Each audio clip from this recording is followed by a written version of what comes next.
നമസ്കാരം. Raf talk ഫുട്ബോളിലേക്ക് എവർക്കും സ്വാഗതം. യുവേഫ ചാമ്പ്യൻസ് ലീഗിൻ്റെ സെമി ഫൈനലിലേക്ക് കടക്കാൻ ഇത്തവണ റയൽ മാഡ്രിഡിന് കഴിഞ്ഞില്ല. ആഞ്ചലോട്ടി പുറത്തേക്കോ? കഴിഞ്ഞ ദിവസം ഫബ്രീസിയോ റൊമാനോ പറഞ്ഞിരുന്നു, ആഴ്സണലിനെതിരെയുള്ള റിസൾട്ട് വളരെ ക്രൂഷ്യലാണ്, അല്ലെങ്കിൽ അത് പോസിറ്റീവ് അല്ലെങ്കിൽ ഒരു ഇമ്മീഡിയറ്റ് ചേഞ്ച് റയൽ മാഡ്രിഡിൻ്റെ പരിശീലക സ്ഥാനത്തുണ്ടാവാൻ സാധ്യതയുണ്ട് എന്ന്. ഇന്നലെ ആഴ്സണലിനോട് തോറ്റു, വളരെ വൃത്തിക്ക് തോറ്റു. അഗ്രിഗേറ്റ് സ്കോർ നോക്കി അത് കാണാം.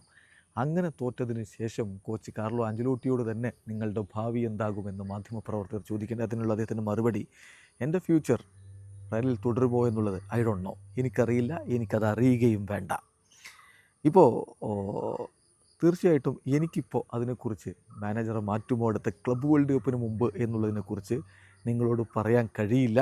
ക്ലബ്ബാണ് അങ്ങനെ ഒരു തീരുമാനം എടുക്കേണ്ടത്. അങ്ങനെ ചേഞ്ച് ചെയ്യാനാണ് തീരുമാനമെങ്കിൽ നോ പ്രോബ്ലം, ഞാൻ ക്ലബിനോട് നന്ദി പറഞ്ഞുകൊണ്ട് പടിയിറങ്ങും എന്നാണ് കോച്ച് പറയുന്നത്. അതേസമയം മറ്റൊരു വാർത്ത ഇപ്പോൾ സ്പാനിഷ് മാധ്യമങ്ങൾ കൊടുക്കുന്നുണ്ട്.